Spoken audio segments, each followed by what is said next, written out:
দেখো বন্ধুরা, লাল সাধুদের হাতে কৃষ্ণের মাথায় যে ময়ূরের পালক থাকে সেই পালক দিয়ে চোমর বানানো। এইটা কি লাল সাধুদের হাতে নেওয়ার উচিত? কোন শাস্ত্রে আছে যে লাল সাধুরা এইটা হাতে নিতে পারে? তোমরা একটু আমাকে বলো তো বন্ধুরা। আর এদেরকে যদি কোনো উল্টোপাল্টা প্রশ্ন, এদেরকে যদি এগুলো জিজ্ঞেস করতে যাও তাহলে এরা কি করে জানো? তোমাকে ধাইয়ে মারতে আসবে।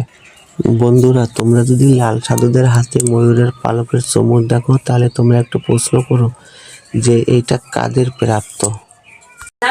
আর একে দেখেছো? এ হলো কালীর প্রধান শিষ্য, যার কথা তোমাদের আগের ভিডিওতে বলেছিলাম। এ ভিক্ষা ছাড়া আর কিছু জানে না। আর এর নাম হলো অসিত খেপা। দেখো বন্ধুরা, ভগবান শ্রীকৃষ্ণের মাথার জিনিস এরা কোথায় রেখেছে দেখো।